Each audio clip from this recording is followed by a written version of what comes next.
Roma 12 ayat 1 sampai dengan 3. Bapak Ibu kalau ketemu mari kita bangkit berdiri. Kita akan baca bersama-sama karena 3 ayat. Roma 12 ayat 1 sampai dengan 3.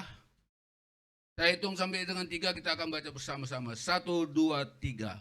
Karena itu saudara-saudara, demi kemurahan Allah, aku menasihatkan kamu, supaya kamu mempersembahkan tubuhmu sebagai persembahan yang hidup, yang kudus dan yang berkenan kepada Allah.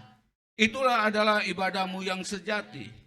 Janganlah kamu menjadi serupa dengan dunia ini, tetapi berubahlah oleh pembaruan budimu, sehingga kamu dapat membedakan manakah kehendak Allah, apa yang baik, yang berkenan kepada Allah, dan yang sempurna. Berdasarkan kasih karunia yang dianugerahkan kepadaku, aku berkata pada setiap orang di antara kamu, janganlah kamu memikirkan hal-hal yang lebih tinggi daripada yang patut kamu pikirkan. Tetapi hendaklah kamu berpikir begitu rupa, sehingga kamu menguasai diri menurut ukuran iman yang dikaruniakan Allah kepada kamu masing-masing. Amin. Silakan duduk Bapak Ibu. Ayat yang kedua berkata begini, janganlah kamu menjadi serupa dengan dunia ini, tetapi berubahlah oleh pembaruan budimu, sehingga kamu dapat membedakan manakah kehendak Allah, apa yang baik, yang berkenan kepada Allah, dan yang sempurna. Paulus menuliskan kepada kita pada hari ini satu pesan di awal tahun 2023 minggu yang ketiga. Pesan itu berkata berubahlah oleh pembaruan budimu. Kalau kita boleh katakan hari ini berubahlah segala karakter kita. Ada 4 hal tentang karakter. Jenis karakter, saya tidak tahu kita ada di mana. Yang pertama pragmatis. Ini memiliki unsur kepribadian yang dingin, yang cinta damai, tenang, pendiam, mudah diatur, suka mengalah, tidak menyukai konflik. Yang pertama pragmatis, ini benar-benar sifat siapa nih? Sifat gua. Ini benar-benar gua sendiri. Yang kedua, melankolis. Ini banyak orang memiliki kepribadian yang bercirikan individu, yang tidak suka bergaul dengan individu yang lain dalam lingkungan atau cenderung memotivasi diri dari luar lingkungan, pemikir, kerja keras, dan pesimis. Ini melankolis. Yang ketiga, koleris. Ini bercirikan pribadi yang tegas dan mengambil keputusan, suka mengatur dan berpetualang, senang dalam hal yang menantang, optimis, tidak mudah menyerah. Yang keempat, yang terakhir, pragmatis, yang identik sifatnya yang santai dan ceria. Karakter ini lebih mudah berdamai dengan kehidupan dalam berbagai macam keadaan. Itu 4 hal. Nanti kita renungkan kita ada di mana. Maka itu inilah yang perlu, hal-hal di mana hari ini firman Tuhan mengingatkan kita untuk kita mengubah karakter kita.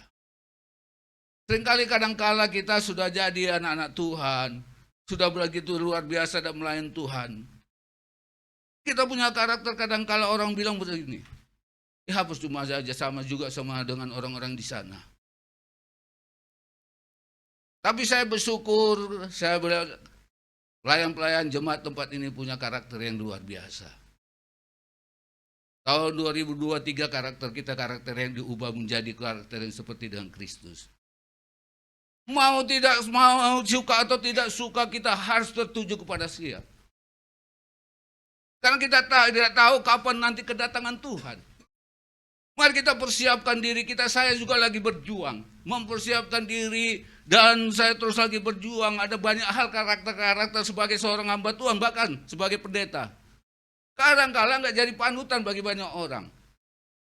Inilah yang menjadi satu beban, inilah menjadi satu pergumulan kita. Sehingga kita ini hamba-hamba Tuhan selalu berkata bagi pendeta, kita hanya bernyanyi begini, pendeta juga manusia, itu kok pendeta udah salah. Tapi hari ini kita diajarkan untuk kita bagaimana kita merubah karakter kita.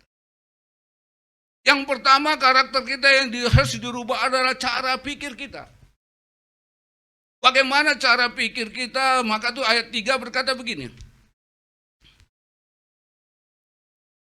Berdasarkan kasih karunia yang dianugerahkan kepadaku, aku berkata kepada setiap orang di antara kamu, janganlah kamu memikirkan hal-hal yang lebih tinggi daripada yang patut kamu pikirkan. Tetapi hendaklah kamu berpikir begitu rupa sehingga kamu menguasai diri menurut ukuran iman yang dikarunia Allah kepada kamu masing-masing. Karakter kita atau cara pikir kita yang terus kita ubah sehingga kita tidak serupa dengan dunia. Efesus 4 ayat 17 berkata, jangan kita serupa dengan dunia. Cara pikir kita hal-hal yang sia-sia dalam hidup kita. Bagaimana kita mengubah cara pikir kita, jangan sampai kepikiran kita juga menjadi pikiran sia-sia yang sama saja dengan dunia. Ini yang dikatakan Paulus kepada kita, bagaimana cara pikir kita, jangan sampai cara pikir kita kadang-kala terlalu tinggi. Nggak mampu, nggak sanggup kita. Lalu kita berpikir Tuhan itu bagaimana kok bisa ada Tuhan? Lalu kita berpikir bagaimana ada dosa? Stres kita lama-lama. Nanti kalau kita mau bertanya bagaimana kalau Tuhan ada, di mana Tuhan ciptakan? Nanti di sana tanya Tuhan. Karena kita nggak sanggup cara berpikir begitu. Tapi hari ini kita diajarkan bagaimana cara pikir kita. Bagaimana kita harus bersikap. Amsal 4 ayat 23 firman Tuhan berkata begini. Amsal 4 ayat 23, jagalah hatimu dalam segala kewaspadaan karena dari situlah terpancar kehidupan. Jagalah hidup kita, cara pikir kita juga kita harus sana. Karena itulah menentukan langkah hidup kita. Salomo dengan hikmat bijaksana mengingatkan hari ini kepada kita, yang pertama kita harus menjaga hati kita, menjaga pikiran kita, karena dari situlah terpancar seluruh kehidupan kita. Apa yang kita pikirkan mengalir dalam hati kita dan kita lakukan. Kalau kita berpikir yang jahat, kalau kita berpikir yang tidak-tidak, pasti keluar dalam hidup kita yang tidak-tidak. Tapi kalau kita berpikir tentang positif, kalau kita berpikir tentang hal-hal yang benar, kalau kita berpikir tentang bagaimana kita belajar hidup, saya percaya hidup kita juga berpikir tentang hal-hal yang positif. Jangan kita lihat teman kita sudah berpikir yang jelek-jelek. Jangan kita lihat situasi dan kondisi kita juga berpikir jadinya yang jelek-jelek. Ada teman kita pakaian yang rapi, pakaian yang mahal, lalu kita berpikir begini, sekarang aja. Jangan-jangan itu hasil koruptor. Tapi sebagai orang, sebagai sahabat, sebagai teman kita harusnya bangga. Kamu hebat sekarang ya. Baju, sepatu kamu sudah branded. Saya bangga. Bagaimana caranya? Tolong dong ngajarin. Itu kan lebih bagus daripada kita iri. Daripada kita berpikir negatif. Begitu juga cara pikir kita juga dengan Tuhan harusnya yang positif-positif. Ada masalah, ada kesukaran, ada tantangan, kita bilang Tuhan itu kejam. Tuhan itu jahat. Tuhan itu tidak sayang pada kita. Saya percaya setiap tantangan, setiap kesukaran, setiap masalah yang ada pada kita, Tuhan izinkan itu untuk kebaikan kita. Amin. Bukan untuk kebaikan Tuhan. Segala tantangan, segala persoalan, segala masalah yang ada pada kita, itu semua untuk kebaikan kita. Kenapa untuk kebaikan kita? Supaya kita berpikir Tuhan itu tetap baik dan kita bergantung pada Tuhan. Coba kita nggak ada punya masalah seperti negara Eropa sekarang nggak punya masalah. Mereka nggak butuh Tuhan katanya. Mereka hanya berkata mereka butuh Chen. Bahasa Inggris yang butuh, mereka butuh hepeng. Untuk apa Tuhan kalau nggak ada uang katanya. Makanya jangan heran kalau di sana gereja juga dijual. Tapi Tuhan izinkan kita menghadapi tantangan persoalan kadangkala ya Tuhan punya rencana dalam hidup kita. Supaya kita berkata, Tuhan engkaulah andalan hidup kami. Coba kita lihat waktu pertama COVID melanda seluruh dunia. Waduh, orang semua cari Tuhan. Orang berkata carilah Tuhan maka kamu hidup. Orang mulai keluar jalan-jalan bernyanyi. Menaikkan pujian. Sebab kau besar. Ketika mereka nggak dapat apapun jawaban dari Tuhan. Kecewa, marah, meninggalkan Tuhan.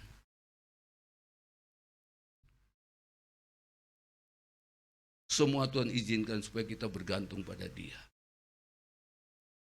Mari kita berpikir juga kepada Tuhan, berpikir yang positif. Jika ada masalah tahun 2023 ini, biarlah kita berjalan dengan pemikiran kita. Kita berkata, sebab Tuhan kau baik apa adanya. Sehingga kita sukacita kita, sehingga apa yang menjadi dalam hidup kita, kita berkata, bahwa Tuhan itu tidak pernah salah. Tuhan tidak pernah salah, kita yang salah. Ya pujian ini seringkali kalau kita lagi ibadah pemakaman. Yesus tidak pernah salah. Maka keluarga yang ditinggal menangis. Tuhan kau nggak pernah salah, tapi kenapa anakku yang masih muda kau panggil pulang? Apakah Tuhan itu salah? Kita nggak bisa melihat rencana Tuhan di balik apa yang kita hadapi. Seorang penginjil wanita tahun berapa tuh saya dulu bukunya saya lupa siapa yang cipta atau yang tulis. Seorang penginjil wanita ini luar biasa pelayanan di mananya dia dahsyat luar biasa. Dipakai Tuhan. Dia doa untuk orang sakit, banyak orang sakit disembuhkan. Giliran ketika anaknya sakit. Dia berdoa, dia berlutut, dia doa puasa. Tuhan nggak sembuhkan. Bahkan lebih parah, dia Tuhan panggil pulang. Dia protes. Dia berkata, Tuhan saya sudah melayani Tuhan kemana-mana, saya sudah keliling dunia, saya sudah memberitakan firman, saya doakan orang sakit sembuh. Kenapa anak saya satu-satunya saya doakan Tuhan nggak beri sembuh, bahkan mati? Dia kecewa dengan Tuhan. Akhirnya Tuhan izinkan anaknya yang didoakan itu hidup. Anaknya tadinya remaja dipanggil pulang oleh Tuhan. Ketika Tuhan berikan kesempatan dia hidup. 5 tahun kemudian. Sudah menanjak dewasa, apa yang terjadi? Walaupun dia anaknya penginjil, tapi hidupnya nggak benar. Dia menjadi seorang pimpinan penjahat yang paling ditakutkan atau kepala gangster di tempat itu. Sehingga ketika suatu saat ada satu pergantian pimpinan hakim di sana, hakim yang dari luar yang nggak tahu siapa orang ini yang jahat ini, yang gangster ini, lalu dia berbuat dosa atau berbuat kesalahan, hakim perintahkan tangkap dia. Hakim ini nggak mau tahu siapa dia. Akhirnya diputuskan karena dia dengar kejahatan-kejahatannya luar biasa. Dihukum mati atau dihukum gantung. Seperti mana biasanya pada saat itu hukuman mati dia diberikan kesempatan. Untuk apa yang dia inginkan dapat dilakukan. Waktu dia ditanya, kamu mau dihukum gantung? Apa permintaanmu? Dia berkata begini. Anak muda ini berkata, hadirkan orang tua saya. Lalu ketika dia hadirkan mamanya, lalu mamanya datang, mamanya berkata, anakku apa yang kau kehendaki? Dia berkata, mama dekat, saya akan bisikkan sesuatu rahasia. Tapi waktu mamanya memberikan telinganya, bukan dibisikkan pada mamanya, tapi telinganya itu digigit oleh anak ini sampai putus. Orang bilang anak kurang ajar, sudah mau mati saja, masih buat dosa. Tapi apa yang dikatakan anak ini? Seandainya 5 tahun yang lampau mama saya ini nggak berikaya sempat atau nggak berdoa untuk saya hidup dan Tuhan panggil saya sudah sama dengan Bapak di surga di sana. Karena masa remaja anak ini begitu luar biasa dalam beribadah dan takut akan Tuhan. Kadangkala kita tidak tahu bahwa Tuhan itu punya rencana jauh ke depan dalam hidup kita. Tuhan sudah tahu apa yang terjadi dengan anak ini 5 tahun ke depan nanti. Maka itu waktu dia masa remaja Tuhan panggil pulang. Tapi bapak mamanya ini berpikir negatif kepada Tuhan. Kenapa anak saya satu-satunya kau panggil pulang? Lalu dia ngotot berdoa kepada Tuhan untuk anaknya ini diberikan kehidupan. Atau dihidupkan lagi. Waktu Tuhan berikan 5 tahun kemudian, anak ini jadi orang yang ditakuti, menjadi kepala pimpinan gangster. Akhirnya dia mati dihukum gantung. Barulah orang tahu, oh rupanya dia bukan salah. Mamanya lain salah. Kenapa mamanya Tuhan sudah panggil pulang, anaknya sudah panggil pulang, kenapa dia ngotot? Untuk diberikan kesempatan hidup. Begitu juga dalam hidup kita, mari kita berpikir positif kepada Tuhan kalau ada hal-hal apapun yang kita hadapi pada hari ini. Mungkin tahun 2022 banyak hal yang Tuhan belum jawab dan persoalan masalah kita. Mungkin dalam masalah rumah tangga kita. Mungkin masalah dalam keluarga kita. Mungkin masalah dengan suami kita yang kita sudah berdoa dan berdoa Tuhan belum tolong juga. Tapi jangan pernah berhenti berharap pada Tuhan. Berharaplah pada Tuhan, pengharapan kita pada Tuhan tidak ada satupun yang sia-sia kata firman Tuhan. Waktunya kita nggak tahu kapan. Hanya Tuhan yang tahu kapan waktunya. Bergantung terus, berharap pada Tuhan terus. Berdoa terus kepada Tuhan. Percayalah suatu saat kita akan melihat jawaban Tuhan itu yang dahsyat dalam hidup kita. Daripada kita ngotot pada Tuhan, daripada kita hitung-hitungan pada Tuhan. Siapa lebih hebat hitung-hitungan? Kita pada Tuhan. Tuhan itu hebat dengan hitungan. Kalau kita kan kali-kali hebat, tambah-tambah hebat, kurang-kurang kita hebat. Tapi kita punya kelemahan. Apa tuh? Bagi-bagi kita nggak hebat. Bagi berkat kita nggak banyak hebat. Itu kekurangan kita. Tapi Tuhan itu hebat dalam segala hal. Kenapa kita harus salahkan Tuhan? Apapun yang terjadi hari tahun 2023, berpikirlah positif dengan Tuhan. Karena Tuhan juga berpikir positif dengan kita. Segala sesuatu Tuhan izinkan supaya kita kembali pada Dia. Kita berkata, sebab Kau besar, perbuatanmu ajaib, tiada yang seperti Dia. Saya percaya tahun 2023 kita bisa masuk aja sampai 3 minggu ini. Itu semua kemurahan Tuhan. Kebaikan Tuhan dalam hidup kita. Walaupun banyak hal mungkin kita masih dalam tantangan yang luar biasa. Mari tahun 2023 ini kita imanin. Tahun kemenangan, tahun berkat, tahun pemulihan dalam hidup kita. Asalkan kita mau direstorasi Tuhan. Pikiran kita mau diubah oleh Tuhan. Filipi 4 ayat 6 sampai 8. Paulus ajarkan kepada kita juga berpikir hal-hal yang positif, jangan negatif. Filipi 4 ayat 6 sampai 8. Firman Tuhan berkata pada kita. Biarlah kita terus berpikir tentang Tuhan yang luar biasa itu. Jangan hendaknya kamu khawatir tentang apapun juga. Tetapi nyatakan dalam segala hal keinginanmu kepada Allah dalam doa dan permohonan dengan ucapan syukur. Damai sejahtera Allah yang melampaui segala akal akan memelihara hati dan pikiran dalam Kristus Yesus.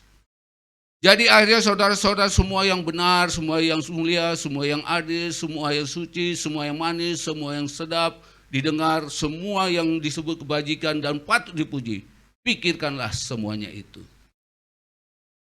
Tidak semua yang sedap, tidak semua yang enak itu berguna juga kepada kita. Maka itu diajarkan, pikirkanlah semuanya itu. Marilah kita berpikir positif tentang semua itu. Yang sedap, yang enak, begitu juga hal-hal kadangkala di luar pikiran kita yang kadangkala tidak suka dalam hidup kita atau tidak enak dalam hidup kita.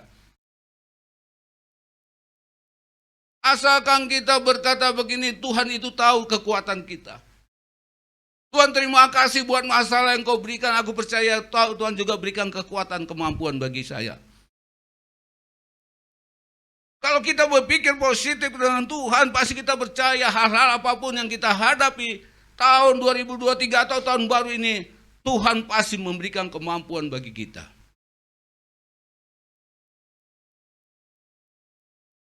Ketika saya kok melayani orang-orang sakit di sana, mungkin dokter sudah bilang dia tinggal jam 12 tinggal 20 menit lagi.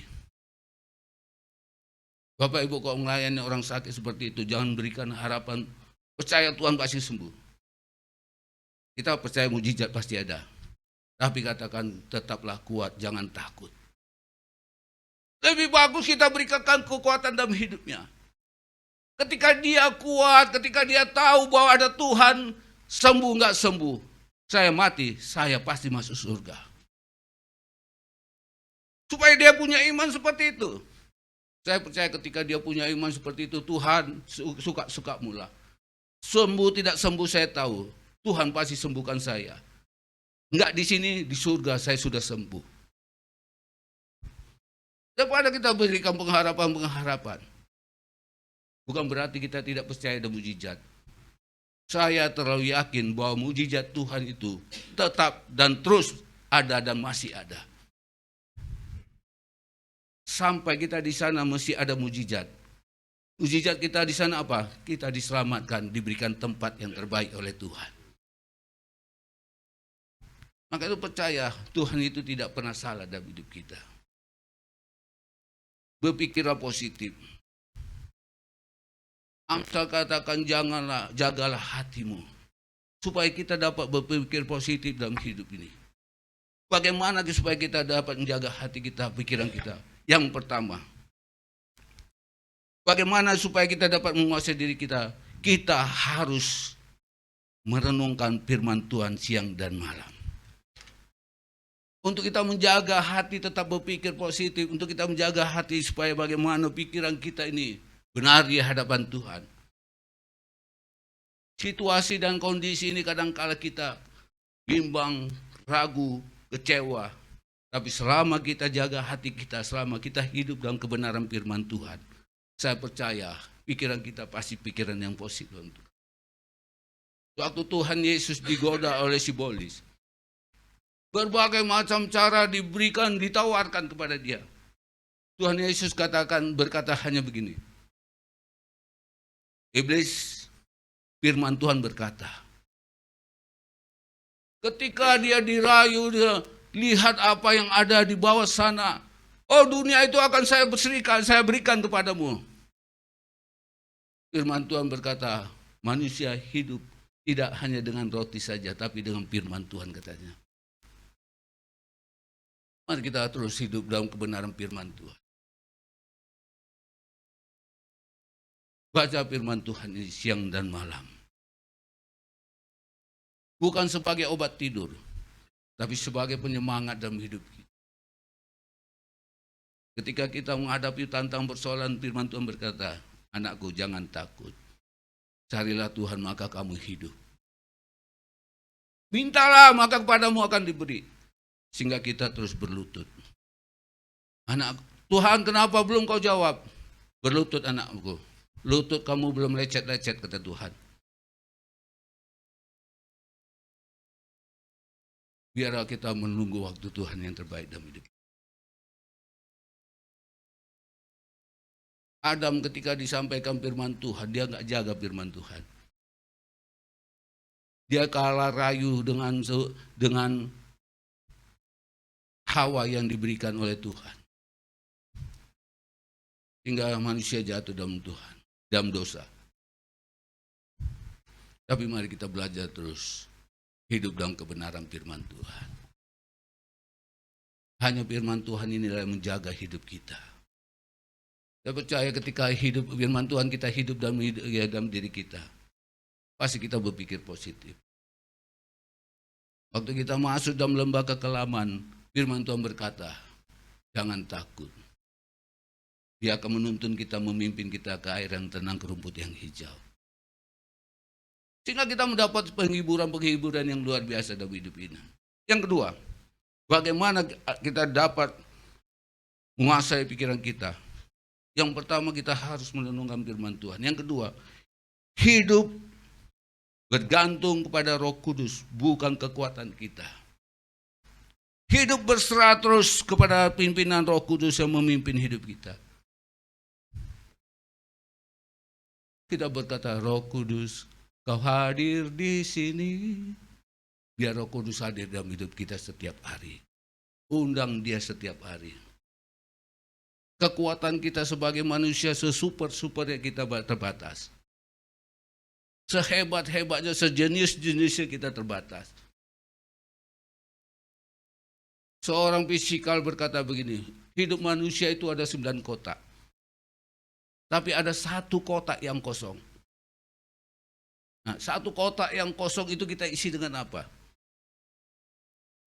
Apakah kita isi dengan hal-hal yang lain?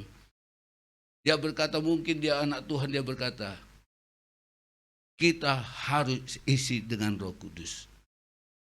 Maka kecerdasan, kehebatan kita itu akan menjadi sempurna. Kalau tanpa Roh Kudus hidup kita, kecerdasan kita, kehebatan itu akan sia-sia katanya. Saya percaya kita semua di tempat ini butuh Roh Kudus. Maka itu undang dia setiap pagi hadir dalam hidup kita. Kalau Roh Kudus yang memimpin kita pagi-pagi, kita berkata, Roh Kudus datanglah. Datanglah, aku perlu.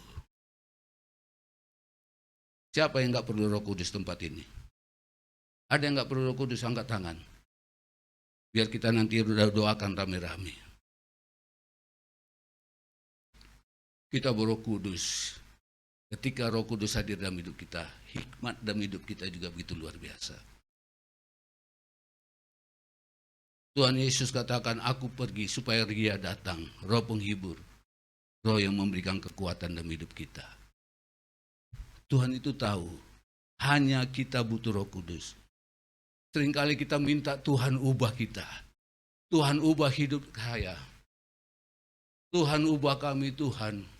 Tadinya kami pakai BMW, tapi BMW abal-abal. Kenapa BMW abal-abal? Karena baja merah warnanya.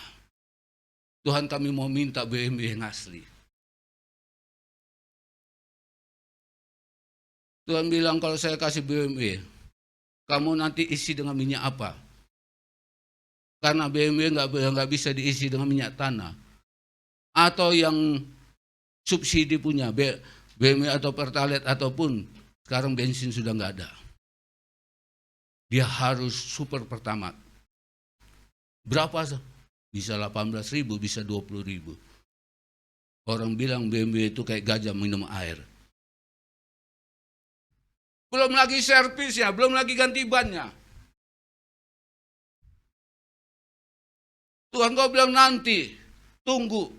Tapi Tuhan pasti waktunya kemana. Maka hiduplah bergantung kepada Roh Kudus. Sehingga kita selalu hati ini dengan penuh ucapan syukur. Ketika kita apapun yang terjadi, Roh Kudus yang memberikan kekuatan penghiburan bagi kita sehingga kita berkata, Tuhan terima kasih. Kalau hari ini suami saya, dia sedang menghadapi masalah, mungkin sedang diambang PHK Tuhan. Saya percaya Tuhan pasti memberikan yang terbaik. Kalaupun nanti suami saya di PHK, kami hanya bisa Tuhan terima kasih. Bambamkan sia Tuhan. Tuhan bisa ubah. Tapi kalau kita bersungut-sungut, kita nggak tahu rencana Tuhan. Karena tidak ada Roh Kudus dalam hidup kita. Sehingga apapun kita anggap salah.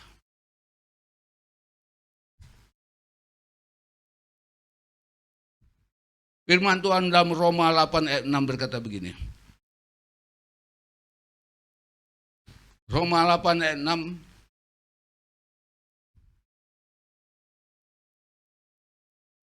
Karena keinginan daging adalah maut, tetapi keinginan roh adalah hidup, damai, dan damai sejahtera. Tuhan tuh tahu kalau ada Roh Kudus dalam hidup kita, keinginan-keinginan daging kita, keinginan-keinginan kita dalam hidup seperti orang-orang duniawi ini. Saya percaya semua kita pasti rindu pakai sepatu yang bermerek. Kemarin kita waktu tahun baru, anak-anak saya tawarin saya sepatu. Luar biasa, branded semua. Tapi waktu saya coba, aduh mantap juga kaki saya ini, saya pikir. Jalan seakan-akan kayak di awang-awang itu, melayang. Tapi seakan Tuhan berkata, untuk apa kau pakai? Untuk menyombongkan dirimu, kamu hamba Tuhan yang hebat. Pindah lagi dari LP, pindah lagi ke Ferragamo. Coba lagi. Ih mantap juga nih, sepatu saya pas. Memang kalau sepatu mahal itu, dia punya ukuran pas sekali. Coba lagi, aduh enak juga nih. Udah ada hampir 10 pasang dicoba, tapi rasa tertuduhnya luar biasa. Padahal saya nggak keluarin duit, saya nggak beli. Dikasih anak-anak. Pindah lagi ke Gucci. Dipikir anak saya itu tidak ada ukuran saya yang cocok. Pindah lagi sampai ada 10, ada berapa? 5 ya? 5 ada 5 tempat. Bilang enggak. Masa semua enggak ada yang cocok deh. Saya enggak mau bilang aja sama anak-anak. Nanti bilang dasar pendeta dikasih pura-pura beginilah gitu. Saya merasa tertuduh aja. Saya lebih enak pakai sneaker.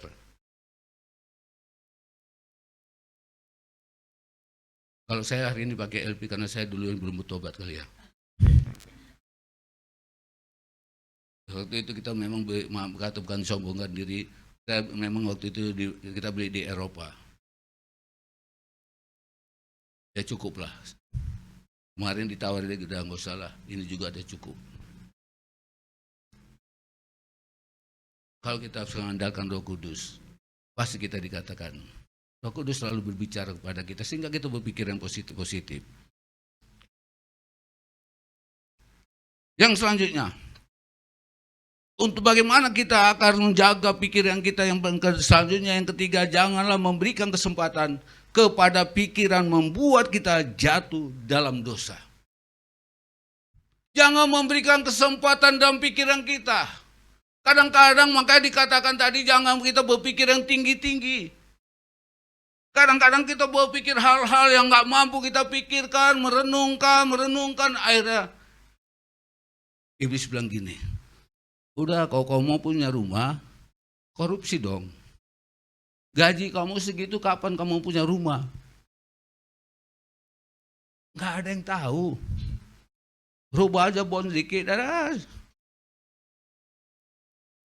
1 juta, tinggal tambah aja 1 nol lagi 10 juta.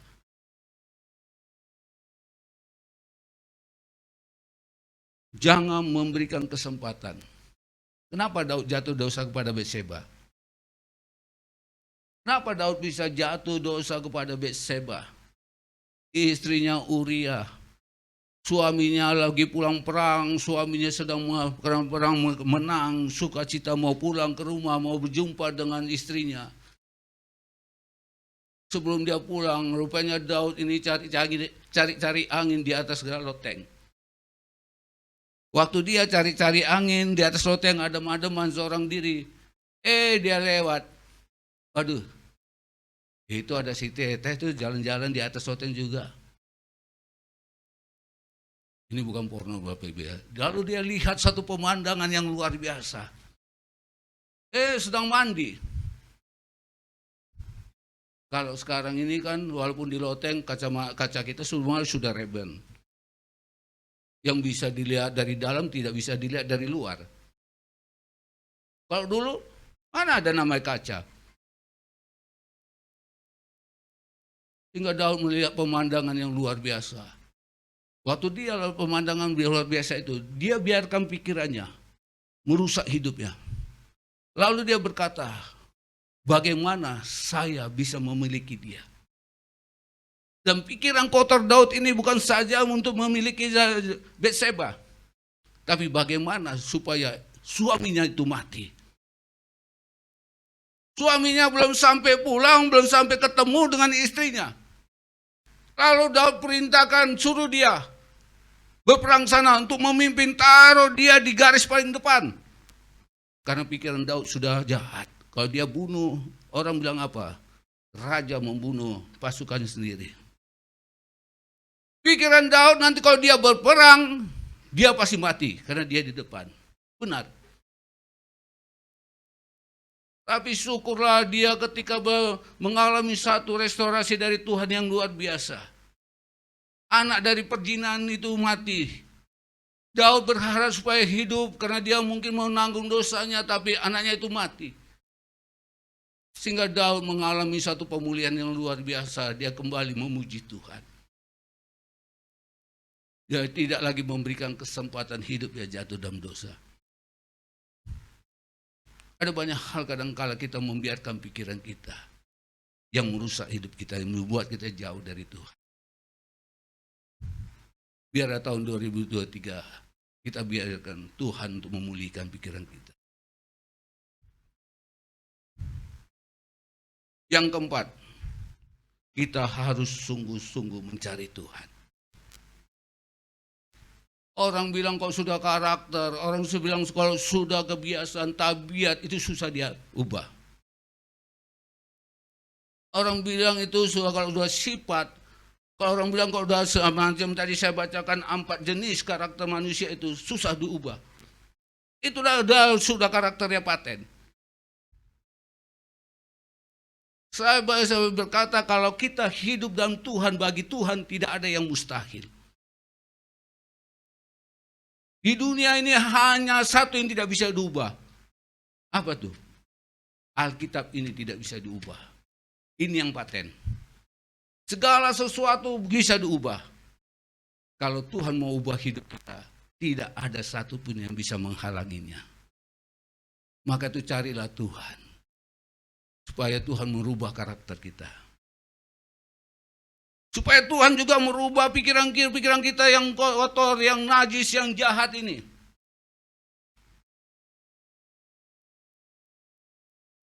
Efesus 4 ayat 17 berkata begini. Sebab itu kukatakan dan kutegaskan ini kepadamu di dalam Tuhan. Janganlah hidup lagi sama seperti orang-orang yang tidak mengenal Allah dengan pikiran yang sia-sia.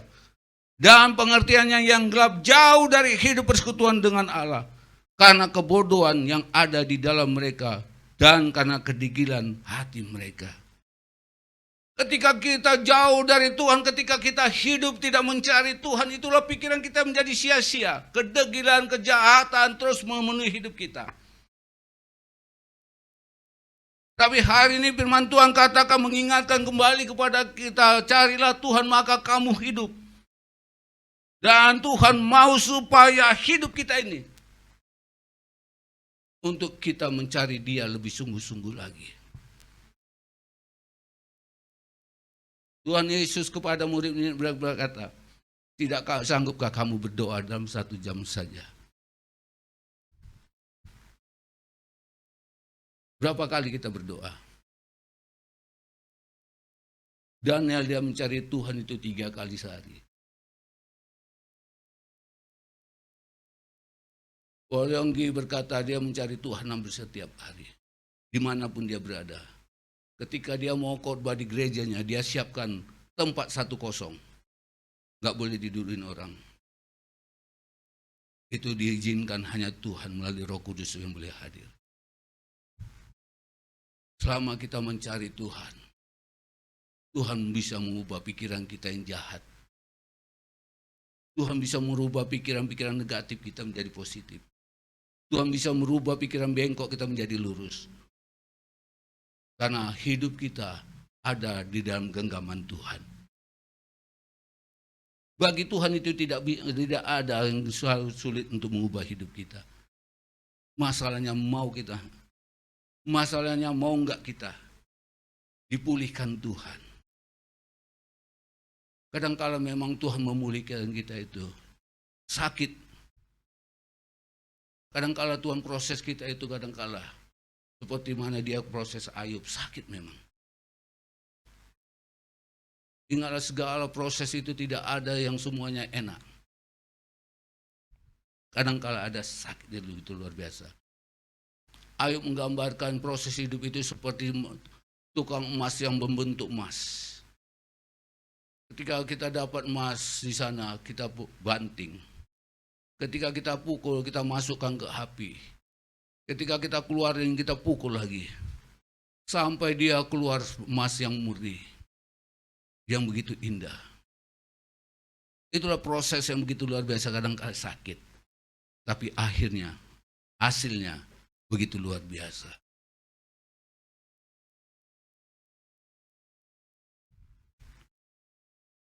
Jadi yang pertama kita harus hidup dalam kebenaran firman Tuhan. Yang kedua kita hidup bergantung pada Roh Kudus. Yang ketiga jangan berikan kesempatan pada pikiran-pikiran jahat menguasai hidup kita yang membuat kita jatuh dalam dosa. Yang keempat, mari kita cari Tuhan lebih sungguh-sungguh. Tahun yang masih baru ini, kalau selama ini kita cari Tuhan dengan ogah-ogahan. Ya kalau memang lagi mood saya ke gereja. Kalau enggak lagi mood saya titip aja kolekte. Tapi saya bersyukur kita punya Tuhan yang luar biasa yang mengubah hidup kita. Yang kedua, yang pertama pemulihan dan karakter kita dan pemikiran kita. Yang kedua, dia ubah kita lewat ucapan atau perkataan kita. Perkataan yang membangun, perkataan yang mensupport. Dalam Efesus 4 ayat 29. Efesus 4 ayat 29.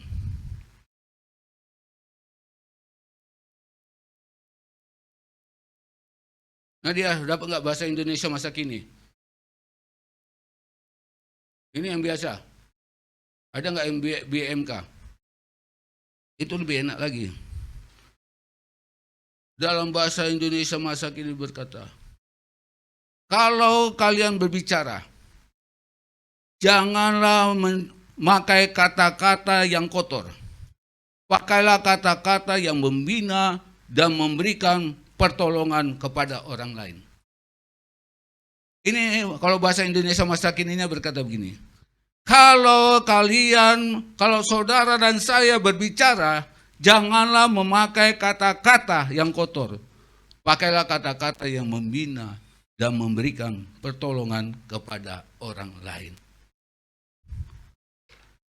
Jadi yang kedua, Tuhan mau proses hidup kita, Tuhan mau bentuk hidup kita, Tuhan mau restorasi dalam hidup kita dalam perkataan.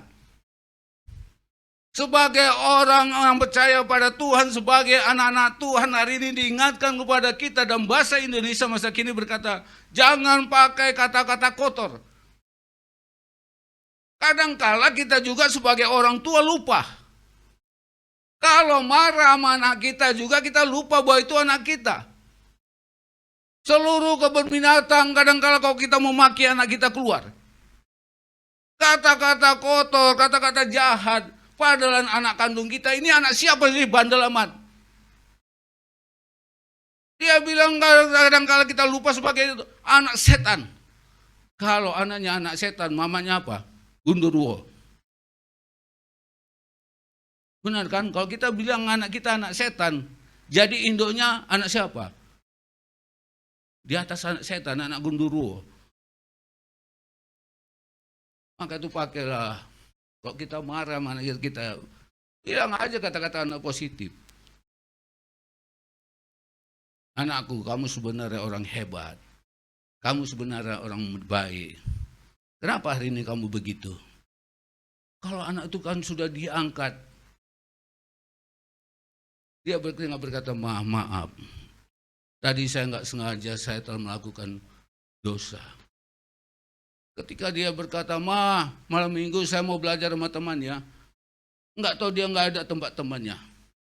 Lalu dicek, dia pergi kemana? Dugem. Anak itu kalau makin dilarang, kalau makin dimarahin, pasti dia semakin rindu untuk berbuat lebih dan berbuat lebih. Kenapa? Karena dia mau, kenapa sih saya dilarang berdugem? Oh, rupanya begini, enak, nikmat, makanya orang tua saya larang. Tapi ketika kita beri pengertian bahwa kamu kok begini, bagaimana nanti minum minuman mabuk kan? Kalau dia ngerti pasti, oh iya, pantas orang tua saya yang larang. Jangan melarang anak-anak itu dengan rotan. Memang Alkitab katakan kadang-kala perlu rotan itu untuk menghajar anak-anak. Tapi jangan kebiasaan. Orang yang selalu dapat cap di badannya rotan dan sapu lidi. Di antara keluarga sayalah orang yang paling banyak. Setiap bapak saya pulang, kadang-kala ngadu, mama saya ngadu, tinggal dipanggil, itu sapu lidi ceprek-ceprek dari ujung kaki sampai ujung kepala. Tapi setelah Tuhan restorasi hidup saya, baru saya ngerti. Kenapa bapak saya, mama saya hajar saya seperti itu? Ya karena saya sendiri yang salah. Kenapa kadang-kala Tuhan hajar kita seperti itu? Ya kadang-kala kitalah yang salah. Tuhan itu mau bawa kita kembali ke jalan yang benar. Jadi perkataan-perkataan kita juga harus kita jadi berkat. Teman-teman, sahabat-sahabat pelayan-pelayan Tuhan, yuk kita juga jadi berkat sama teman-teman, sama pelayan, sama juga dengan jemaat tempat sini. Kan saudara kita juga yang sini ada dalam sini kan. Walaupun dia bukan marga Simanung Kalit, walaupun dia bukan marga Manulang, walaupun dia bukan marga Silalahi, kamu adalah satu. Pak Gembala, kok orang Batak semua, orang Jawa bagaimana kata Pak Darjo?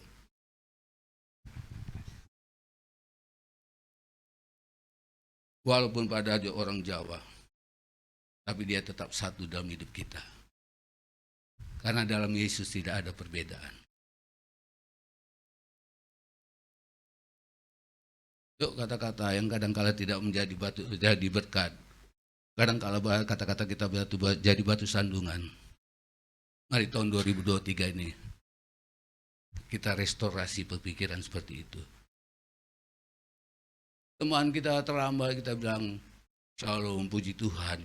Walaupun kamu terlambat, kamu mesti bisa sampai tempat ini. Masihkah kita hargai kehadiran tempat ini walaupun dia terlambat? Kita nggak tahu dia sedang berjuang dalam perjalanan. Tapi dia sampai tempat ini, kita bilang, percuma jadi anak Tuhan, percuma jadi pelayan Tuhan. Datang terlambat terus, datang terlambat terus. Kan kita nggak tahu masalah dia apa di jalan.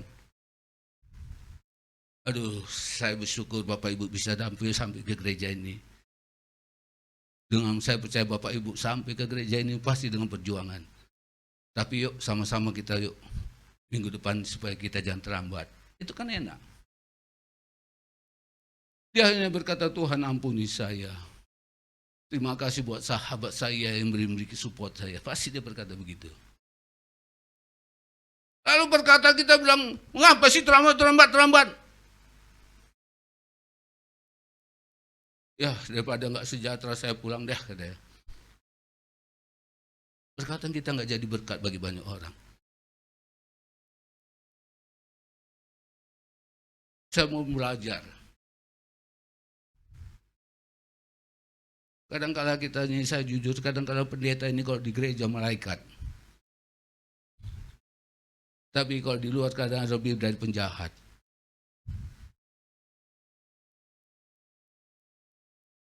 Bapak Ibu doakan saya. Saya juga sedang dalam perjuangan, dalam berkata-kata.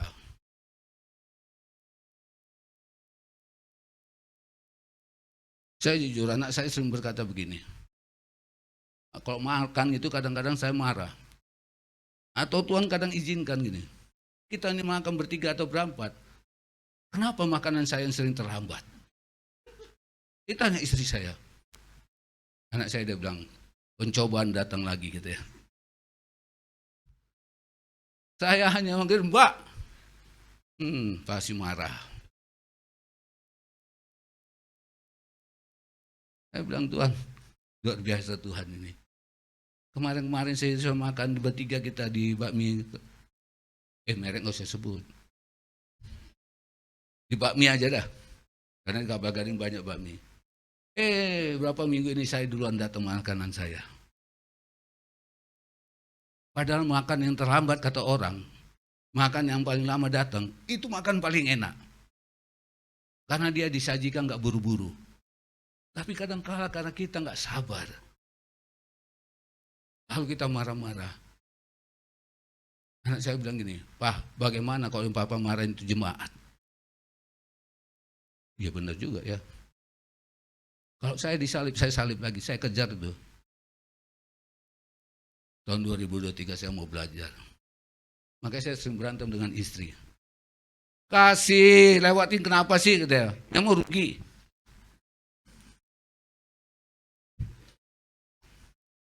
Saya tahu ini pengalaman kita semua kan. Makanya ketawa kita. Padahal Metro Mini yang nyalip kita. Kita mau kejar. Kalau terjadi salip-salipan lalu mobil kita rusak, siapa yang untung? Kita nggak bisa nuntut dia nggak ada uangnya. Yang untung cuma iblis saja. Dia senang. Ore, pukul. Kamu sudah dini gitu ya. Lalu kita dipukul, kita masuk semua sakit. Udah mobil penyot, kita juga penyot juga.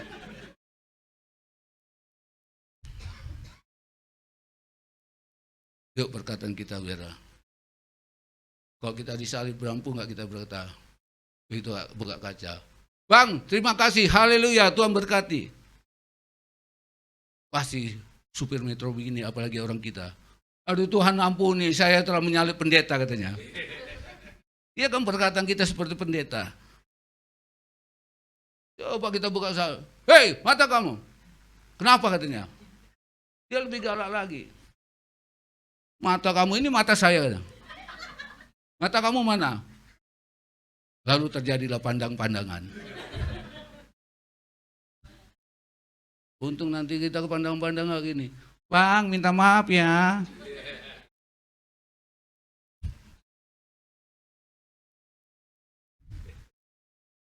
Mari yuk kita pulihkan cara perkataan kita.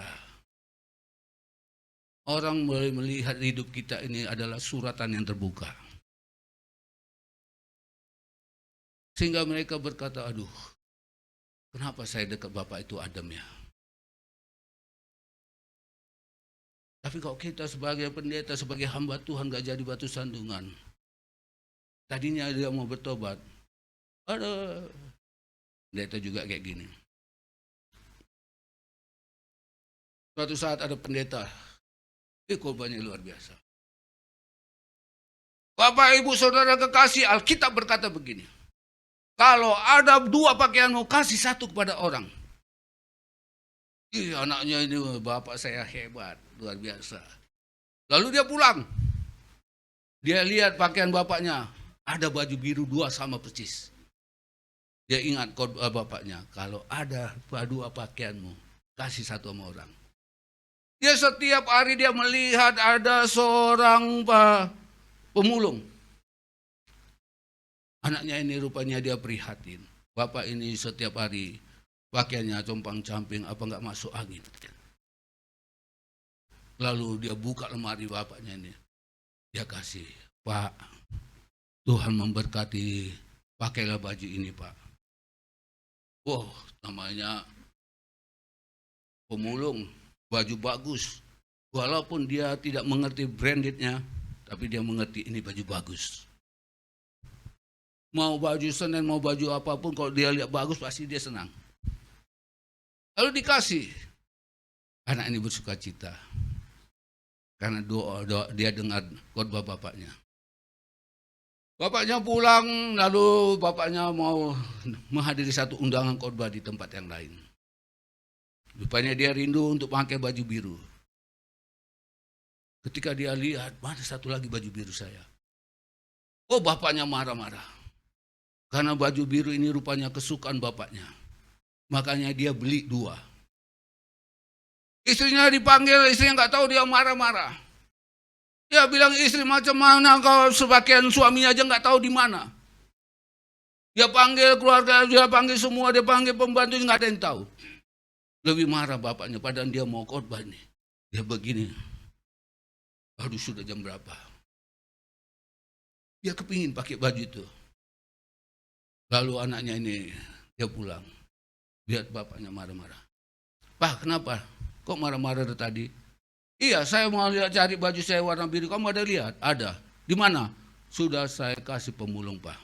Oh, bapaknya marah lagi. Kenapa kau kasih? Itu kan baju kesayangan Bapak. Kan Bapak khotbah tadi. Kalau ada bajumu yang 2, kasih 1 pada pemulung. Karena saya dengar itu, saya lalu ngambil dan langsung saya kasih sama pemulung. Bapaknya bilang begini, anakku, itu khotbah bukan untuk kita, tapi khotbah untuk jemaat, katanya.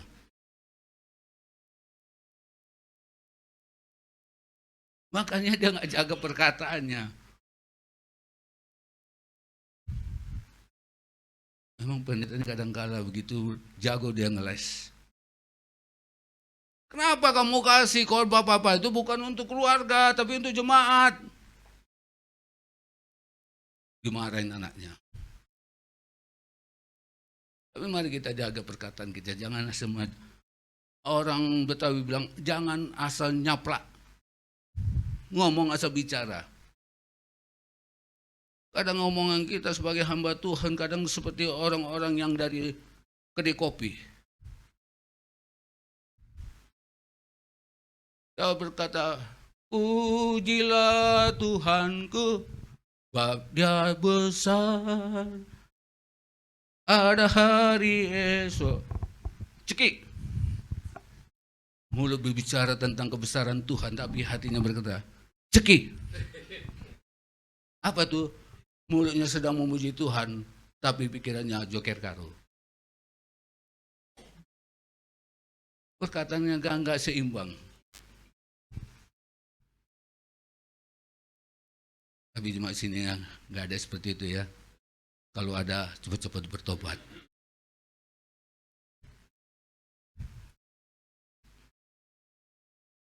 Biar apa yang terpancar dalam hati kita, terpancar dalam pikiran kita, terpancar dalam mulut kita juga. Hingga orang melihat, waduh luar biasa Bapak ini. Hidupnya luar biasa. Perkataan juga kita dengan teman-teman, kita jaga. Demi kebersamaan, demi kesatuan.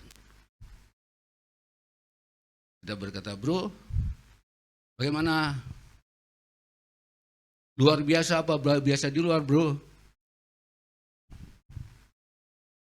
Jangan bilang lagi biasa di luar, tapi luar biasa. Luar biasanya apa, bro? Kemarin saya dapat masalah luar biasa. Saya percaya itu berkat dari Tuhan. Karena lewat masalah itu saya percaya, saya sedang menanti berkat Tuhan.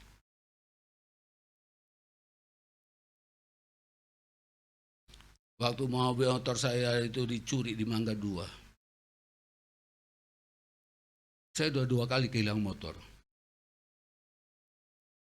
Motor saya itu dicuri. Tadinya motor saya dicuri itu bebek. Akhirnya diganti sama Tuhan. Lebih dari bebek. Itu namanya dulu apa ya? GL Pro.